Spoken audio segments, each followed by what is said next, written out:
Good evening, disciples. We're on to the second chapter of the day. Um, Yeehaw. That's all I really got to say is yeehaw. I think I just finalized the day that I'm moving this month, which is 3 days before I leave for DragonCon. So that's uh, exciting and scary. But we're just gonna deal with cutting it close. Hopefully, I make enough money to fund the moving and Dragon Con and rent. Um, but I should have some time clear up in my schedule after this week, because we'll be done with Journey to the West.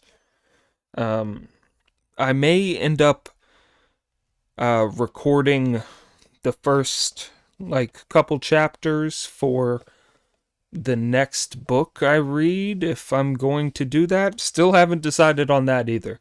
We're kind of just floating. We're floating right now. Um, we'll see how it goes. But yeah, I'm going to take a sip from my beverage and get into chapter 88. After this one, 12 more chapters, 6 more days. It's scary. It's scary. We're going to have to move on. Oh, I don't know if I'm ready. Okay. Chapter 88. When the Diana reaches Yuhua, a display of magic is given. The Mind Ape and the Mother of Wood take their own disciples. The story tells how, after happily taking their leave of the Marquis, the Tank Priest turned to Monkey as he rode and said, "Worthy disciple, this good result was even better than rescuing the babies in Bixuland, and it was all your achievement."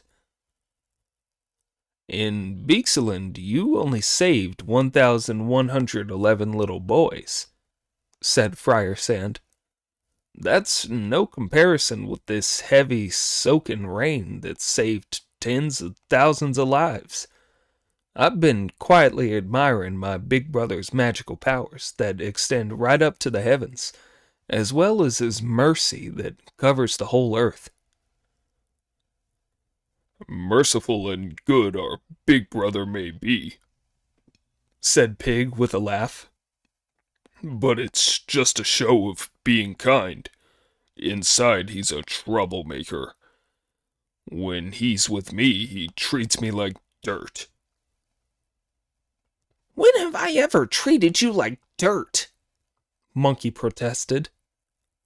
"Often enough," replied Pig. "You're always seeing to it that I get tied up, hung up, boiled, and steamed. After being so kind to all those tens of thousands of people in Fengshan, you should have stayed there for half a year and let me have a few more good filling meals. Why did you have to be sending us on our way?" When the venerable elder heard this, he shouted, "You idiot! Can you think of nothing but your greed? Stop quarreling and be on your way." Daring say no more, Pig thrust out his snout, shouldered the luggage, and followed the master and his fellow disciples along the road, laughing loudly. Time moved as fast as a shuttle, and soon it was late autumn. What could be seen was the end of ripples on the waters, the mountain's bones looking lean. Red leaves fly around in the time of yellowing flowers. Under the clear and frosty sky, the nights seem longer. The moon shines white through the windows. Many the household fires in the evening light. The water gleams cold all over the lake. The clover fern is now white, while knotweed blooms red. Mandarins are green and orange is yellow. Willows are withering and the millet is ripe. Beside the desolate village, wild geese land among the reeds. Cocks call by the country inn while the beans are harvested. When the four of them had been traveling for a long time, they saw the towering shape of a city wall. "Wukong," said Sanzang, waving his riding crop. "You can see there's another city there. I wonder where it is." "Neither of us have been here before," Monkey replied. "So how could I know? Let's go ahead and ask." Before the words were out of his mouth, an old man appeared from among some trees. He was leaning on a stick, lightly dressed with coconut sandals on his feet, and had a sash round his waist. The Tang priest hastily dismounted and went over to greet the old man. Returning his greeting as he leaned on his stick, the old man asked, "Where are you from, Reverend Sir?" "I am a poor monk sent by the Tang court in the east to worship the Buddha in the Thunder Monastery and fetch the scriptures," the Tang priest replied, putting his hands together in front of his chest.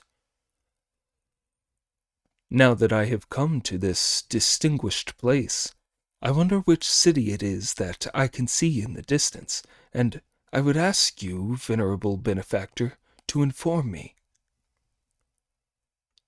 When the old man heard this, he replied, "Enlightened master of the Dhyana, this humble place of ours is Yuhua County in one of the prefectures of India.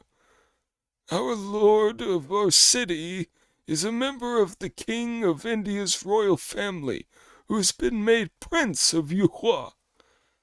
He's a very worthy prince who respects both Buddhist and Taoist clergy and cares deeply for the common people. If you go to see him, he will certainly treat you with great respect." Sanzang thanked the old man, who went off through the woods. Sanzang then turned back to his disciples to tell them what had happened. The three of them were happily going to help the master back on his horse, when Sanzang said, "It's not far. There is no need to ride." The four of them then walked to a street beside the city wall to take a look. This was an area where traders lived. It was crowded with people and business was good. The people looked and sounded no different from those of China. "Be careful, disciples," said Sanzang. "On no account must you act wild." At that, Pig bowed his head, and Friar Sand covered his face, leaving only Monkey to support the master. On both sides of the road, people were crowding in to look at them, shouting, "We only have eminent monks who subdue dragons and tigers here. We've never seen monks who subdue pigs and monkeys before." This was more than Pig could stand. Thrusting his snout at them, he said, "Have you ever seen a monk in all your life who subdued the king of the pigs?" This gave all the people in the street so bad a fright that they fell back on both sides of them, stumbling and tripping over, trying to get away.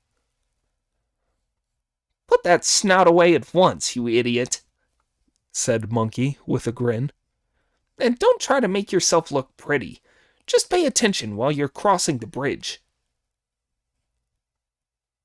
The idiot lowered his head and kept grinning. Once over the drawbridge, they entered the city, where the main roads were bustling and prosperous, with bars and houses of entertainment. It was indeed a city in a divine region, and there is a poem to prove it that goes, "An eternally iron-strong city like splendid brocade, full of fresh color, lying next to a river near mountains, connected by boat with lakes for the movement of goods. 1,000 wine shops await behind curtains. Everywhere smoke rises from towering buildings. Each morning the lanes are filled with the hubbub of traders." The look of the city was much like Chang'an. Cock crows and the barking of dogs were all just the same. "I have heard tell of the foreigners in the West," Sanzang thought with secret delight, "but I have never come here before. On close examination, it is no different from our great Tang. This must be what is meant by paradise." When he learned that a bushel of hulled rice cost only 4/10 of an ounce of silver, and a pound of sesame oil only 8/1000 of an ounce of silver, he realized that this truly was a place where crops grew in abundance. After walking for quite a long time, they reached the Prince of Yuhua's place. On either side of the palace gates were the office of the Remembrancer, the law courts, the prince's kitchens, and the government hostel. "Disciples," said Sanzang, "here is the place. Wait while I go inside for the prince to inspect our passport, and let us on our way." "We can't very well stand at the gates while you go in, master," said Pig. "Can you not see Government Hostel written over that gateway?" Sanzang asked. "Go and sit there and see if you can buy some fodder for the horse. If the prince offers me a meal when I have my audience with him, I will send for you to share it." "Go on in, master, and don't worry," said Brother Monkey. "I can cope." Friar Sand carried the luggage into the hostel, where the staff were so alarmed by their hideous faces that they did not dare ask them any questions or send them away, but could only invite them to sit down. Meanwhile, the master changed his habit and hat and went straight into the prince's palace with the passport in his hands. Soon he was met by a protocol officer who asked, "Where are you from, reverend sir?" "I am a monk sent by the great Tang in the east to worship the Lord Buddha and fetch the scriptures in the great Thunder Monastery," Sanzang replied. "Now that I have reached this distinguished place, I would like to have my passport inspected and returned, which is why I have come to seek an audience with His Royal Highness." The protocol officer passed this on, and as the prince was indeed an enlightened one, he sent for Sanzang at once. Sanzang bowed in greeting before the prince's hall, and the prince invited him into the hall to sit down. When the prince read the passport that Sanzang handed him and saw the seals and signatures from so many countries on it, he signed it himself, folded it up, and put it on his table. "Venerable teacher of the nation," he said, "you have passed through many countries on your way here from Great Tang. How long has your journey taken?" I have kept no record of the distance, Sanzang said. But some years ago the Bodhisattva Guanyin appeared to me and left an address in verse in which it was said that the road would be 60,000 miles long. I have already seen 14 winters and summers on my journey. That means 14 years, the prince replied. I should imagine that there were many delays along the way. It would be hard to tell of them all, said Sanzang. There were thousands of monsters, and I don't know how much suffering to be endured before I could reach here. The prince was so pleased with his visitor that he ordered his kitchens to prepare a vegetarian meal for him. I wish to inform your Royal Highness that I have 3 disciples, Sanzang said. As they are waiting outside, I will not be able to delay our journey by accepting the meal. The prince then ordered his aides to go straight out to invite the venerable elder's 3 disciples into the palace to share the meal. When the aides went out with his invitation, they said, "We can't see them. We can't see them." "There are 3 hideous monks sitting in the hostel," one of their staff said. "Must be them."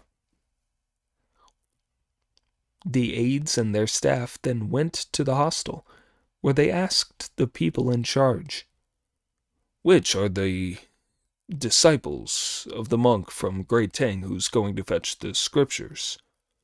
His Royal Highness has invited them to a meal."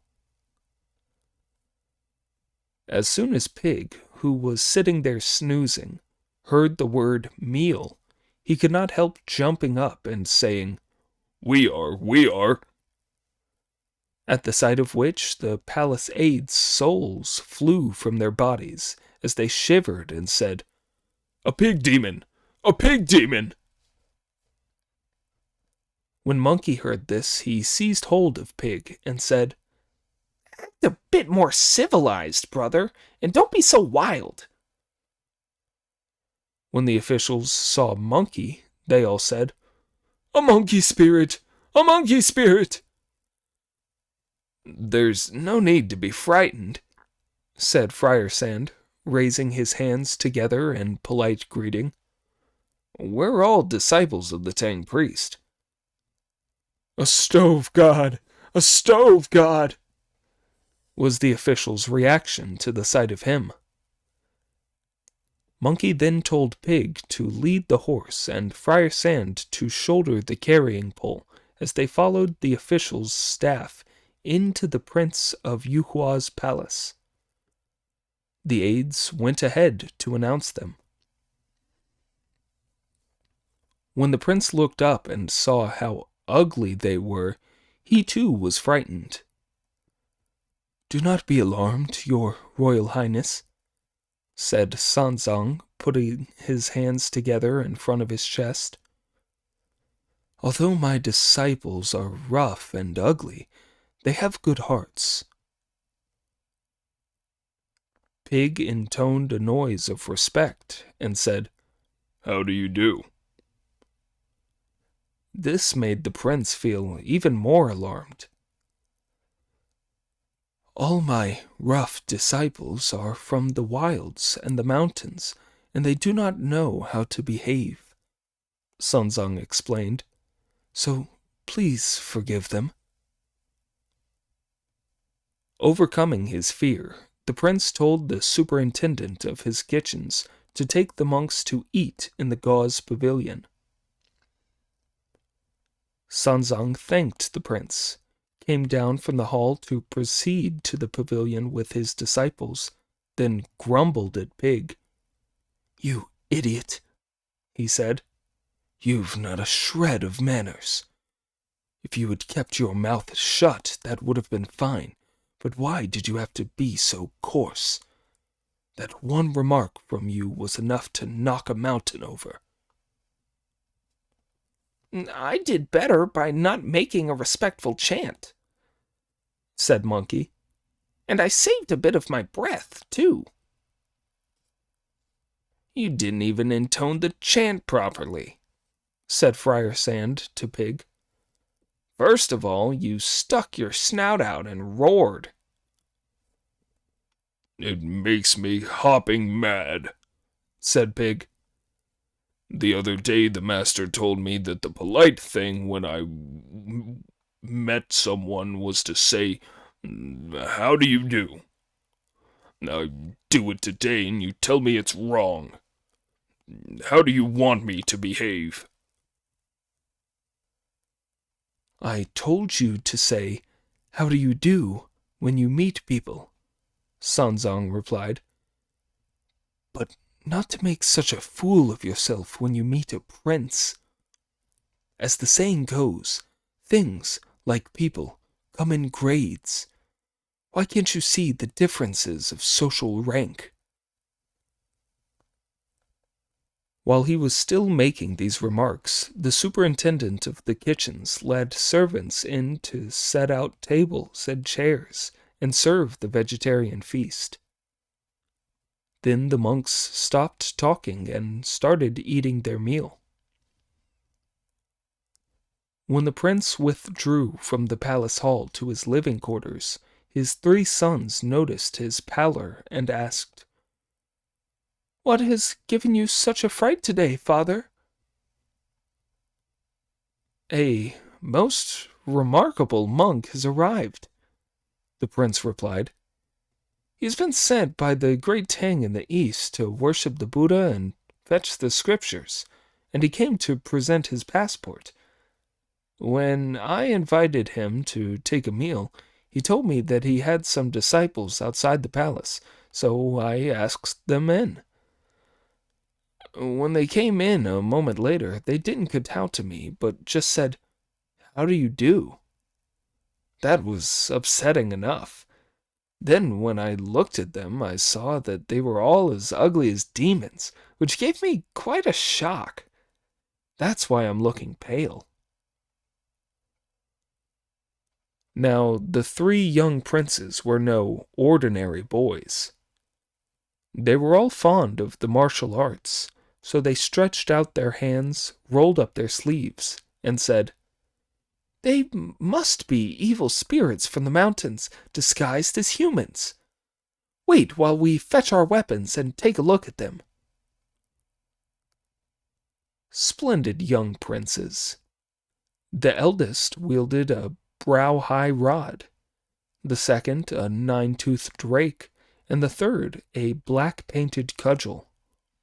And the 3 of them strode with great valor and spirit out of the palace, shouting, "What's this about monks fetching scriptures? Where are they?"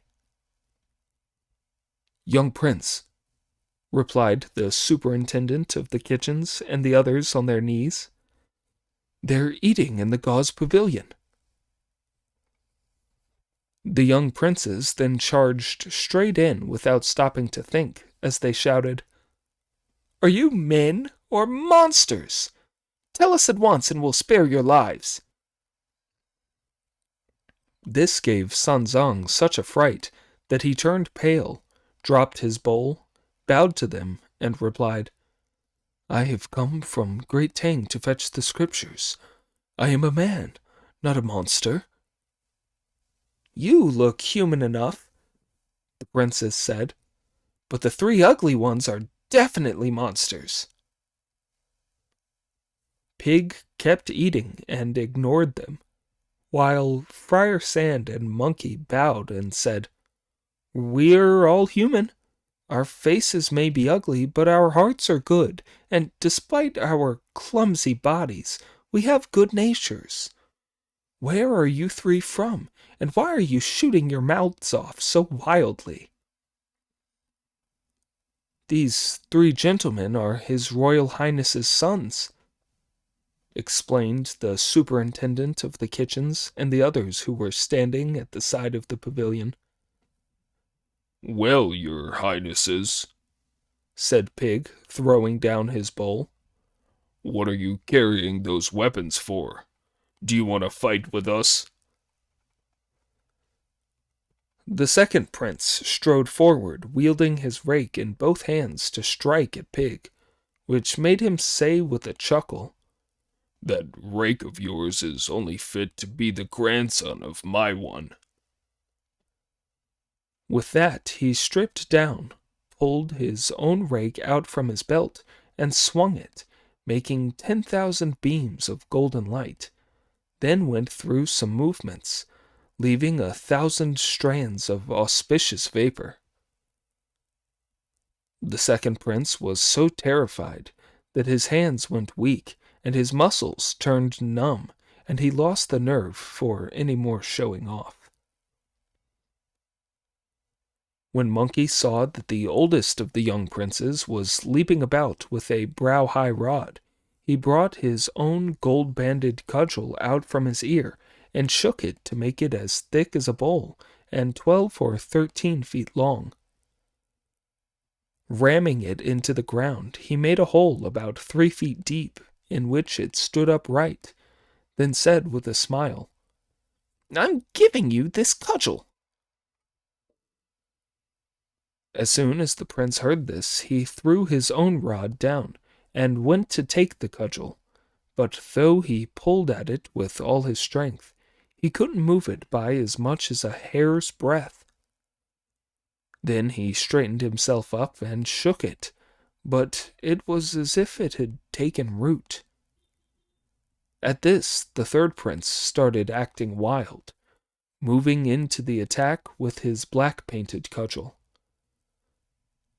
Friar Sand dodged the blow, then brought out his own demon-quelling staff, and as he fingered it, brilliant light and glowing colored clouds came from it, leaving the superintendent of the kitchens and the rest of them wide-eyed and speechless. The 3 young princes then kowtowed, saying, "Divine teachers, divine teachers! We mere mortals failed to recognize you. We beg you to give us a display of your powers." Monkey went up to them, effortlessly picking up his cudgel, and said, "It's too cramped here for me to do my stuff. I'm jumping up into the air to play around and give you something to see." The splendid great sage went whistling up by somersault and stood on an auspicious cloud of many colors up in mid-air, about 300 feet from the ground. Then he moved up and down and spun left and right as he performed a canopy from which flowers are scattered and a twisting dragon with his gold-banded club. At first, both he and the cudgel moved like flowers being added to brocade, but later he could no longer be seen as the whole sky was filled with the whirling cudgel.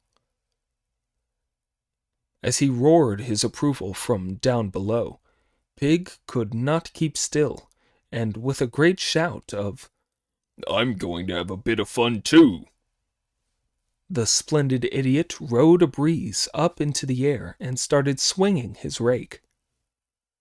He went 3 times up, 4 times down, 5 times to the left, 6 times to the right, 7 times forwards, and 8 times backwards, as he ran through all the movements he knew, filling the air with a noise like a howling gale.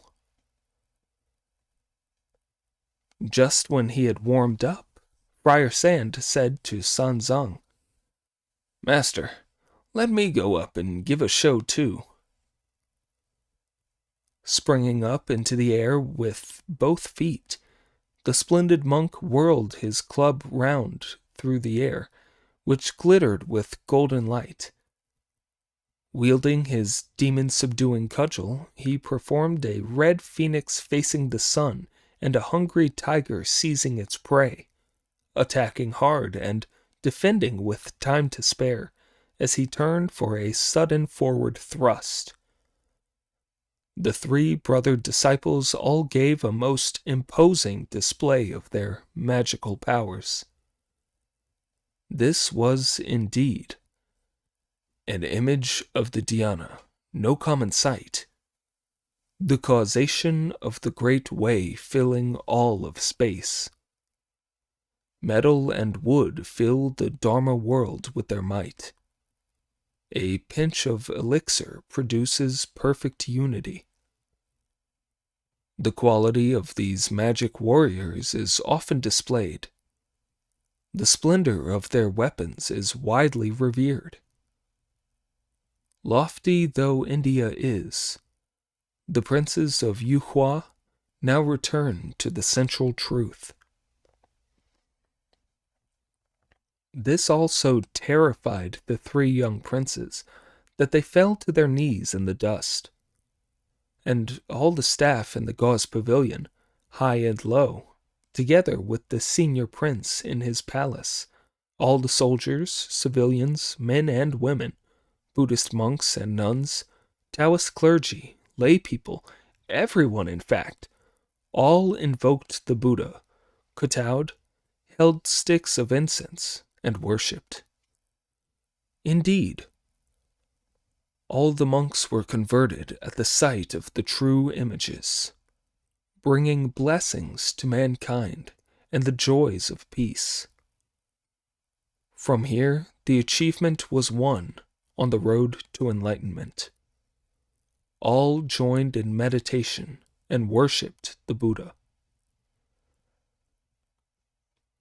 When the three of them had given a display of their heroic powers, they brought their auspicious clouds down to land, put their weapons away, joined their hands together in homage to the Tang priest, thanked him, and took their seats again.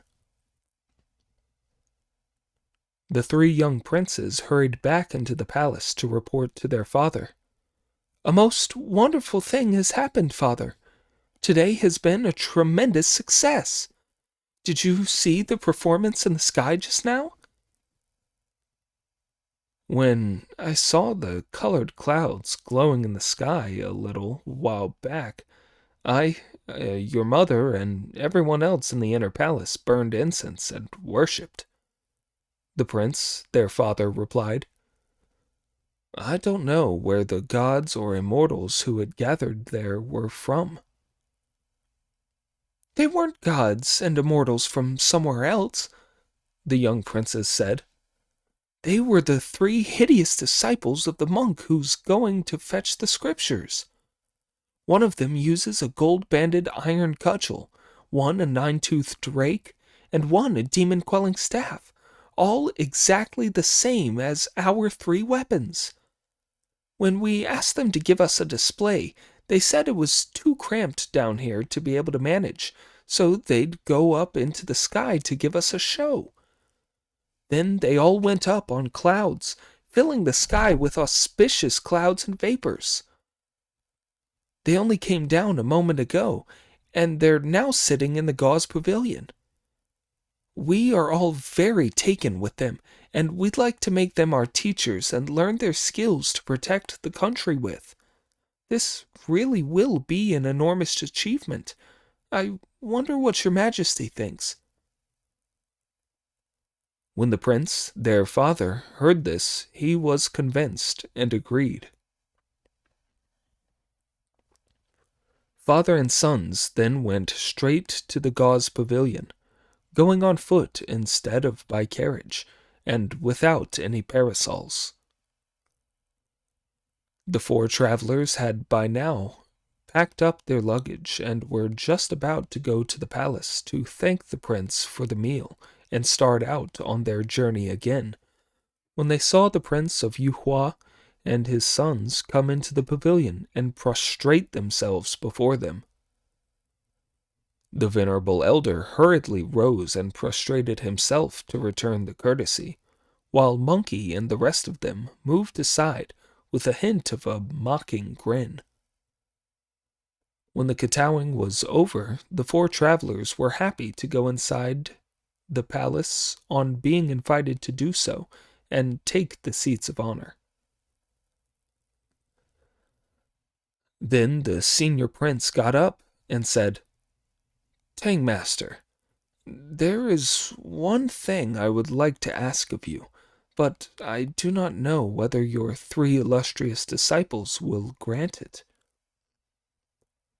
My disciples will obey any instruction that your Royal Highness gives them, Sanzang replied. When I first saw you, gentlemen, said the prince, I took you for pilgrim monks from distant Tang, and because I am a mere mortal with fleshly eyes, I treated you in a most offhand way. It was only when I saw Teacher Sun, Teacher Zhu, and Teacher Sand whirling around in the sky that I realized you are immortals and Buddhas. My 3 wretched sons have been fond of the martial arts all their lives, and they now wish most sincerely to be accepted as your disciples and learn some of your skills. I beg that, in the greatness of your hearts, you will agree to be the salvation of my boys. I will certainly reward you with all the wealth of the city. When Brother Monkey heard this, he could not restrain himself from replying with a chuckle.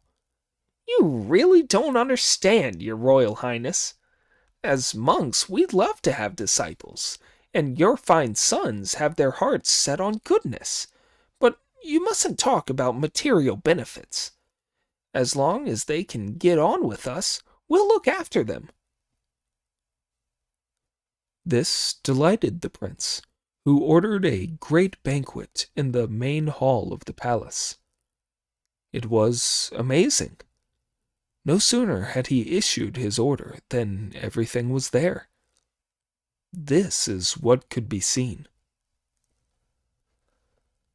Fluttering silken decorations, darkly fragrant incense smoke, gold-inlaid tables hung with knotted silks, dazzling the eyes, lacquered chairs with cushions of brocade, making them even more splendid, fresh fruit, fragrant tea, 3 or 4 courses of pure confectionaries, 1 or 2 servings of rich and pure bread rolls.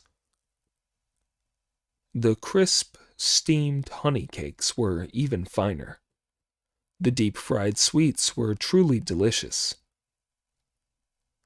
There were jugs of mild rice wine, better than nectar when poured. Servings of Yangshan tea that is fit for immortals, more fragrant than cassia when held in the hands. Every possible dish is provided. All that is offered is outstanding. Meanwhile, there was singing, dancing, instrumental music, acrobatics, and opera to entertain them. Master, disciples, the prince, and his sons all had a day of delight, and after night fell, unnoticed, they dispersed. The princes then had beds and curtains set up in the pavilion, and invited their teachers to turn in for the night. Early the next morning, they would piously burn incense and call on them again to ask them to teach their martial skills.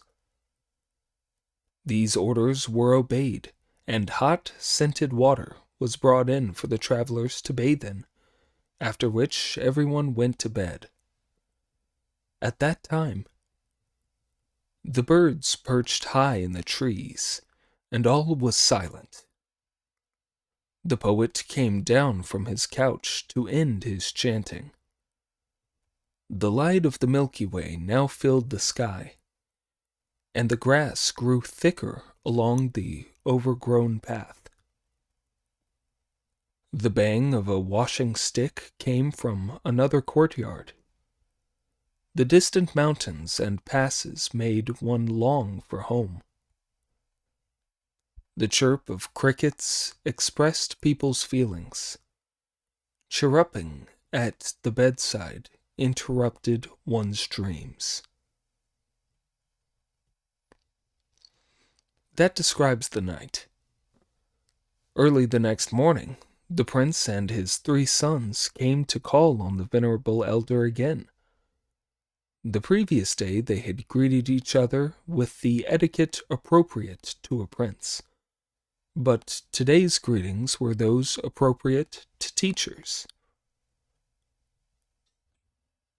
The 3 young princes kowtowed to Monkey, Pig, and Friar Sand, then asked them with bows, "Will you let your disciples have a look at your weapons, honored ones?" As soon as Pig heard this request, he happily brought out his iron rake and threw it on the ground, while Friar Sand tossed his staff against the wall.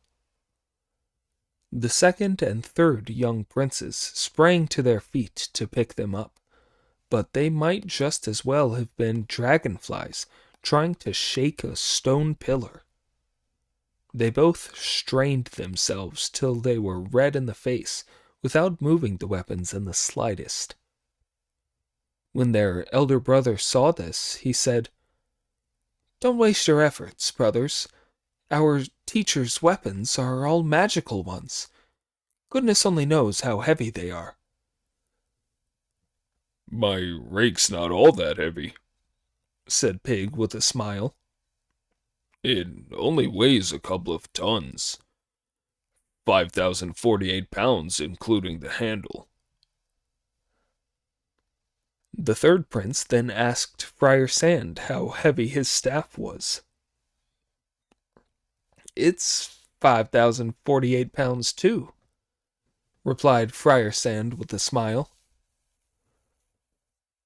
The oldest of the young princes then asked Brother Monkey to let him see the gold-banded cudgel. Monkey produced the needle from his ear, shook it in the wind to make it as thick as a rice ball, and stood it upright in the ground in front of him, to the consternation and alarm of all the princes and officials. The 3 young princes then kowtowed again and said, "Teacher Zhu and Teacher Sand carry their weapons under their clothes where they can get them out. Why do you take yours out of your ear, Teacher Sun? How do you make it grow in the wind?" "You wouldn't realize that this isn't some mere mortal object," Monkey replied. "When chaos was first parted, the iron was cast. Yu the Great had the work done himself. When he unified the depths of rivers, lakes, and seas, this cudgel served as a measuring rod. In the prosperity after mountains and seas had been ordered, it floated to the gates of the Eastern Ocean. Over the years, it gave off a colored glow, learned to shrink and to grow, and shine with pure light. It was my destiny to discover this rod, which endlessly changes when I say the spell. When I tell it to grow, it fills the universe, but it can be as tiny as a needle's eye. It's known as the As-You-Will cudgel, and called gold-banded. In heaven and on earth it is quite unique. Its weight is 13,500 pounds. Whether thick or fine, it can bring life or death. Once it helped me make havoc in heaven, and took part when I attacked the underworld. It always succeeds in subduing dragons and tigers. Everywhere wipes out monsters and ogres. If it points up, the sun goes dark. Heaven, earth, gods, devils, all are afraid. Passed on by magic since the birth of time, this is no ordinary piece of iron." When the young princes had heard this, they all started kowtowing endlessly, bowing over and over again as they earnestly begged for instruction. "Which fighting skills do the 3 of you want to learn?" Monkey asked. The one of us who uses a rod wants to learn that, the young princess replied. The one who fights with a rake wants to learn the rake, and the staff man wants to learn the staff. Teaching would be easy enough, replied Monkey with a smile. Except that you're all too weak to be able to use our weapons, so you won't be able to master them. A badly drawn tiger only looks like a dog. As they used to say in the old days, if the teaching isn't strict, it shows the teacher is idle. If the student doesn't learn, it's his own fault. If you're really sincere, you'd better burn incense and bow to heaven and earth. I'll give you some magic strength before teaching you how to fight. The three young princes were very pleased to hear him say this, and they at once carried in an incense table themselves, washed their hands, lit incense sticks, and bowed to heaven. This done, they asked their teachers to instruct them. Monkey stepped down and said to the Tang priest with a bow, Please forgive your disciple, honored master. Ever since, in your goodness, you rescued me at the Double Boundary Mountain, and I became a Buddhist all those years ago, we've been traveling west. Although I've never done very much to repay your kindness, I have crossed plenty of rivers and mountains, and done everything I possibly could. Now that we've come to this land of the Buddha and had the good fortune of meeting these three young princes, they've taken us as their teachers of martial arts.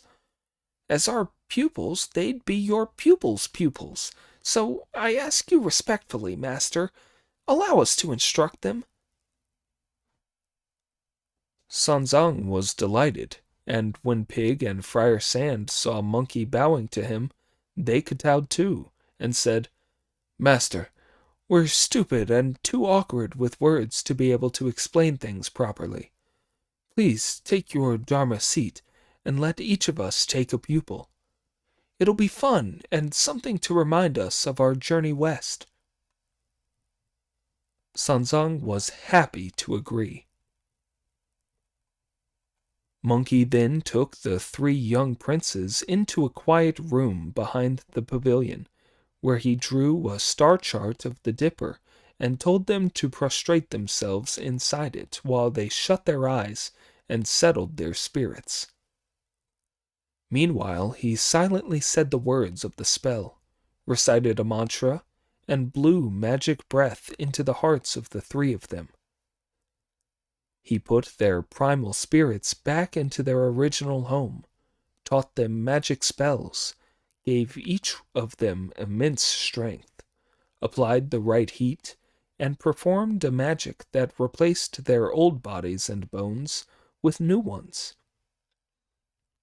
After the heat circulated in a roundabout way through their bodies, the three young princes came to, stood up, rubbed their faces, summoned up their spirits, and all found that they were much stronger. The eldest of them could pick up the gold-banded cudgel, the second could swing the nine-toothed rake, and the third could raise the demon-quelling staff. When the king saw this, he was beside himself with delight, and arranged another vegetarian feast for the Tang priest and his three disciples. In front of the banquet, each of the princes was taught his own skill. The one who was learning the rod practiced with the rod. The one who was learning the rake practiced with the rake, and the one who was learning the staff practiced with the staff. Though the young princes did manage a few turns and movements, it took a lot of effort, and going through a series of movements left them gasping for breath, so that they could not go on. Besides this, the weapons they were using had the power of transformation, so that as the princes advanced, retreated, attacked, and lifted, the weapons shrunk, grew, and went through amazing changes by themselves. But the princes were, after all, only mortals, and were unable to keep up with the speed of their weapons. Later that day, the banquet came to an end. The next day, the three princes came back once more to express their thanks and say, "We are very grateful to you, divine teachers, for giving us this strength, but when we try to spin your divine weapons around, we can only move them with great difficulty. We would like to get smiths to make lighter copies of them, but we don't know whether you would agree to that, teachers." Great, great, said Pig. That's the way to talk. You ought to have your own made because you can't use our weapons, and anyhow we need them to protect the Dharma and beat monsters.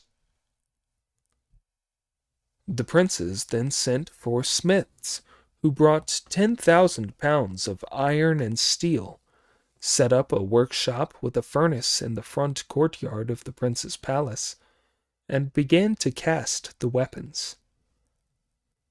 On the first day the steel was made, and on the second, Monkey and the other two were asked to bring out their gold-banded cudgel, nine-toothed rake, and demon-quelling staff, and put them under the matting shelter to be copied. The work went on by night and day without stopping.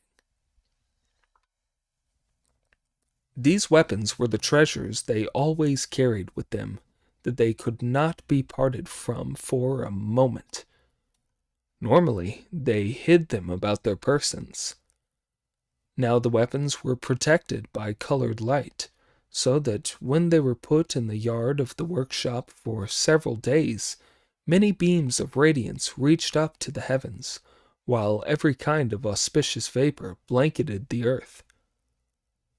That night, an evil spirit, who was sitting out on a night watch in a cave called Tiger Mouth Cave, on a mountain called Mount Leopard Head, that was only some 25 miles from the city, noticed the glow and the auspicious vapors. Going up on his cloud to investigate, he saw that the light came from the city, whereupon he brought his cloud down and went closer for a better look. Discovering that the light was coming from the weapons, he thought with delight and desire, "What wonderful weapons! What splendid treasures! I wonder whose they are and why they've been left here. This must be my lucky chance. I'll take them! I'll take them!" His covetousness now moved, he created a mighty wind, scooped up all three weapons, and took them back to his cave. Indeed, not for one moment must the way be left. What can be left is not the true way.